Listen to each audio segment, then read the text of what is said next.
Bonjour à toutes et à tous et bienvenue pour cette nouvelle vidéo. Petite vidéo réaction suite un petit peu à une sorte de bilan. Bilan à la fois du G20 et de la dernière session de réunion de l'ONU. Et force est de constater que ce que l'on y voit, ce que l'on en entend, de ce que l'on peut en lire, c'est panique à bord. Panique à bord parce que déjà nous avons le petit Zelensky qui a fait son petit discours. Petit discours qui, de plus en plus, de sa part, devient démagogique. Mais ceci dit, est-ce qu'on peut le blâmer du fait qu'il essaye de défendre évidemment sa position de président de l'Ukraine, pays agressé par la Russie. Mais quand on est un président d'un pays agressé, qu'on a le soutien d'une communauté internationale qui vous envoie de l'argent, qui vous envoie des armes, qui met à disposition par certains procédés des hommes aussi, par les unités internationales qui ne sont pas gratuites. Le problème, c'est qu'on attend de vous du résultat militaire, du résultat stratégique. Or, malheureusement, la fameuse grande offensive que l'on attendait depuis le mois de février, c'est un désastre, c'est une catastrophe. Mais évidemment, certains médias essayent de couvrir du tapis de la vertu le fait que c'est un échec.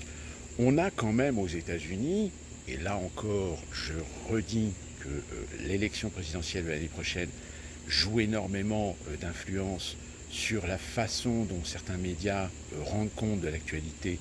Et donc vous avez quand même des journaux non négligeables comme le Washington Post, comme le New York Times, comme le Times, qui reflètent quand même des questionnements, des inquiétudes sur les réels succès ukrainiens. La grande offensive est un échec. Donc on essaye aujourd'hui de rattraper le coup sur le plan diplomatique. Et nous avons Zelensky qui, à l'ONU, vous dit carrément, dans son petit discours, alors évidemment avec tout le narratif, les arguments qu'il faut absolument soutenir, limite avec le sous-entendu venez en Ukraine nous aider à combattre le russe, il en est à un point où il a carrément dit que la Russie, ce n'est pas normal qu'un pays comme la Russie puisse posséder l'arme nucléaire. Sous-entendant que ce serait peut-être pas mal que l'ONU s'équipe d'un organisme, d'une loi, d'un décret qui donnerait autorisation ou non à un pays de posséder l'arme nucléaire. Alors je ne sais pas pour vous, mais quand j'entends ça, je me dis que franchement, ils sont vraiment dans la merde. Parce qu'en arriver à des arguments aussi démagogiques, c'est effrayant. Parce que la possession de l'arme nucléaire, c'est la capacité, la possibilité pour un pays de se protéger et d'assurer sa sécurité nationale dans des enjeux à la fois géopolitiques, comme aussi militaires, comme aussi stratégiques, comme aussi diplomatiques. Parce que oui, on ne peut pas traiter un pays qui possède l'arme nucléaire au même titre que ceux qui ne l'ont pas. On ne peut pas jouer de manipulation, d'influence sur des pays qui n'ont pas l'arme nucléaire,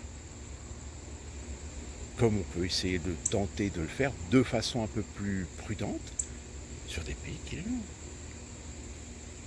Il est évident que, par exemple, nos amis américains sont très prudents, sont très précautionneux d'essayer de faire de la manipulation, de l'influence dans des pays tels que la Grande-Bretagne, la France, voire même l'Inde, voire même l'Arabie Saoudite. Même si l'Arabie Saoudite aujourd'hui détient des armes nucléaires qui ont été gracieusement données par l'ami américain. Sauf que, évidemment, le problème, c'est quand vous donnez des armes en pensant que vous maintenez la main sur un pays, tout d'un coup, quand ce pays commence à vouloir prendre certaines libertés, tout d'un coup, il y a peut-être des gens au Pentagone qui se sont fait taper sur les doigts. Et nous avons Biden. Biden. Biden le prompteux.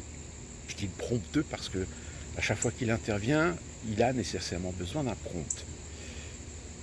Eh bien, Biden, lui aussi, laisse sous-entendre que, écoutez, l'ONU, ça serait bien si vous pouviez vous retirer un petit peu les doigts du cul et vous engager dans un processus qui nous donnerait à nous, pays occidentaux, une certaine légitimité, peut-être d'interagir de façon beaucoup plus concrète en Ukraine. Alors, attention, je ne dis pas intervenir militairement, mais de poser les bases d'une structure de protectorat, de telle manière à ce que si l'ONU engage un processus de protectorat sous le principe même de la souveraineté de l'Ukraine dans ses frontières de 1991, eh bien dans ce cas-là, l'ONU se positionnerait évidemment contre la Russie. Sauf que le problème, c'est que l'ONU, c'est 192 ou 195 pays. Ce sont des votes qui parfois ont été très significatifs de constater que si les 28 pays occidentaux jouent des coudes pour dissuader les autres pays de voter dans l'intérêt des propositions faites par ces mêmes pays occidentaux, entre guillemets, force est de constater que depuis quelques années, vous avez certains pays qui font un petit peu machine arrière, ou qui essayent de jouer la prudence en jouant la neutralité et en s'abstenant de voter. Et ça, c'est ce qu'on appelle l'émergence. L'émergence de ces pays qui, petit à petit, commencent à prendre de l'autonomie, commencent à prendre de l'assurance, et commencent même à s'émanciper de l'autoritarisme occidental, tant sur le plan diplomatique qu'économique. Hélicoptère.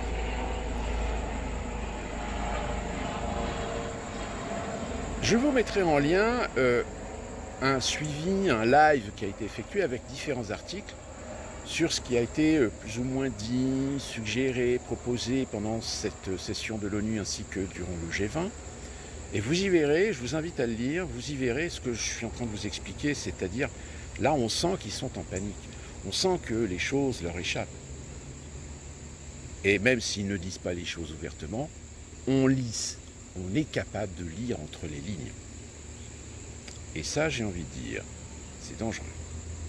C'est dangereux parce que les dommages collatéraux de ces orientations qu'ils sont en train de prendre, ça sera évidemment l'opportunité d'accélérer les processus dans vos pays, dans nos pays, qui permettront de mieux contrôler, de mieux maîtriser l'opinion, le peuple et ses libertés.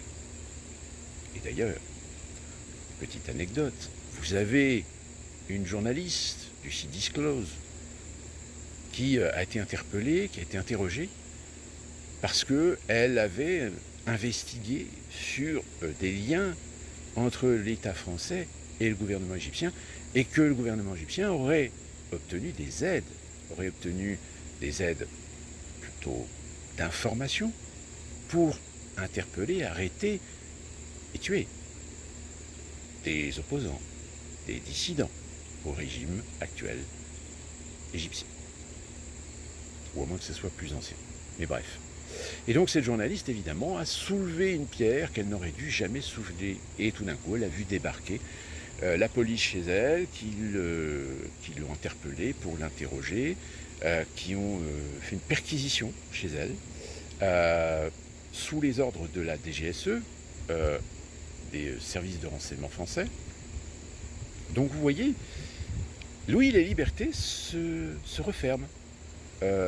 Enfin, tout du moins, la politique qui consiste à mieux encadrer les libertés de chacun, c'est-à-dire ce processus qui consiste à vous dire, vous avez vos libertés, vous vivez en démocratie, mais attention, il y a des domaines, il y a des sujets sur lesquels désormais on vous dira, non, attention, danger. C'est exactement, et je vais encore le répéter, cette fameuse histoire corse, qui dit que vous pouvez rire des Corses, vous pouvez plaisanter des Corses. Il ne faut pas le faire. Et finalement, se retrouver un petit peu comme ce modèle qui en fait rêver beaucoup, sans l'admettre, qui est le régime chinois. Si vous allez en Chine, vous allez vous rendre compte que finalement, on est très loin du cliché de ce pays totalitaire, autoritaire, etc. Alors oui, il y a du crédit social.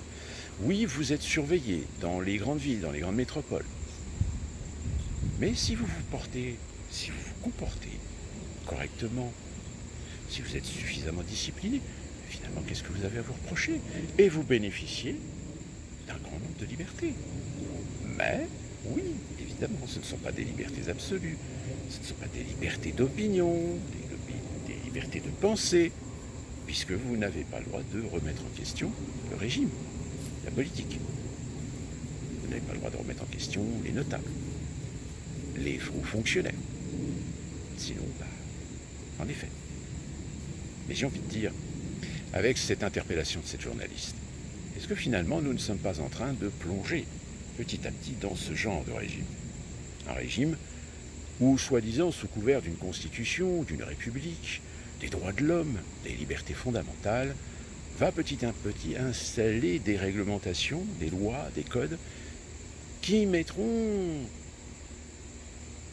en suspens, qui mettront sous condition, qui mettront sous surveillance vos libertés fondamentales, vos libertés de questionner, vos libertés de remettre en question les principes et valeurs que l'on essaie de vous imposer, sans devoir vous expliquer, sans devoir argumenter. Et oui, nous y allons tout droit vers ce fameux nouvel ordre mondial. Il est inexorable, il est inévitable. Tant qu'il n'y a pas de mouvement, tant qu'il n'y a pas de soulèvement populaire pour reprendre une réelle liberté, une réelle souveraineté. Faire à suivre. Parce que l'Ukraine, elle coûte cher. Elle coûte de plus en plus cher. Et vous savez, je vous ai expliqué que vous avez des investisseurs privés qui trépignent que cette guerre s'arrête pour enfin pouvoir exploiter ce en quoi ils ont investi. D'ici qu'on se retrouve pour une prochaine vidéo, portez-vous bien.